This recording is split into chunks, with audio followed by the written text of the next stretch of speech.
Alright guys, this is my nephew Chris. Say hey Chris. Hey Chris. And I've had this boat here for I don't know, since, what do you think? 90 something or whatever, I don't know. I think it's an 86 model, I think, something like that.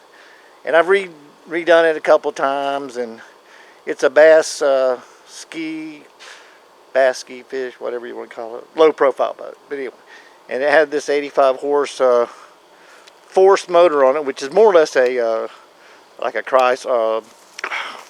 What was it? Was it Chrysler or whatever? So I'm gonna give this boat to Chris because otherwise I don't plan on ever using it again, and I just can't stand to see it sit here and go to waste. And I'm hoping we can get some more life out of it. And the styles of the boats really hadn't changed that much. But so I got Chris up here just for the purpose of we're gonna open these up after a lot of years and just see if there's any major surprises, anything that we have to do. I mean, it may end up being junk, but I got a good feeling about it. So we'll start with this and see what happens. So I'm gonna let Chris do a little work here. He may have to set down his beer, but anyway, I'll kind of instruct you a little bit. Just pull that board off the side and throw it back. And obviously just to pull the bricks off, throw them to the side. Big brick there, but he's a young man, sort of. How old are you these days? 38. 38. So we're going to see how the motor looks. Well, we've hit some shit with that prop. There ain't no doubt about that. But I got a brand new prop. Actually, it don't look that bad. It's been covered the entire time I've had it. This is a 85 3 carbs. I've tuned the carbs up and everything on it. I'm sure it'll turn over. I mean, there's no reason it shouldn't. Tell you what, we'll rough that up a little bit, and oh yeah, look at that. Spins like a top.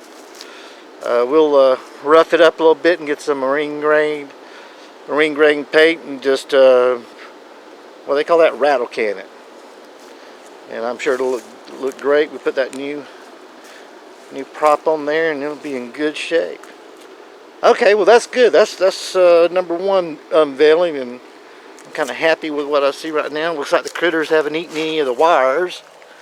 By the way, I've got an entire book on this this engine, so we know where everything goes as far as reconnecting anything. Looks like there is one plug missing here, but this is just for the adjustment of the carburetor, so it's not like it's got to be there. I think I've got some caps to probably fit that. Actually, I'm surprised. Whoa, can you hold that for me for just a second? Man, the hoses aren't even really super fragile. A whole bunch of electronics. That's a good thing. Yeah, all the coil and everything's over here, and everything doesn't. I don't see any major cracks or anything in anything here. Big old thing don't have tilt and trim on. Don't have what? They don't have electric tilt and trim on. No, well, I mean, you know that's something that would bolt. You'd bolt this too. No, on mine. Yeah. I know they ain't all that, but my Johnson is all one. Is it all built into the motor? Yeah. That's something we always wanted, but I never, I mean, it's good to have when you're, going in and out, and that's the reason I think this, that's a little flatter than it should be, because I think I've flattened it out just a little bit.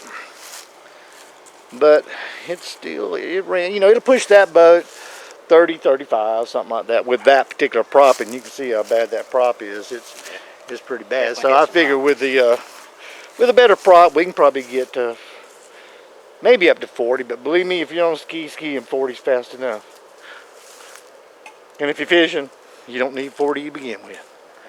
All right, I'm going to stop right down, drink a little beer, and then we're going to unveil the boat itself. And keep your fingers crossed. I got mine crossed. Got your fingers crossed?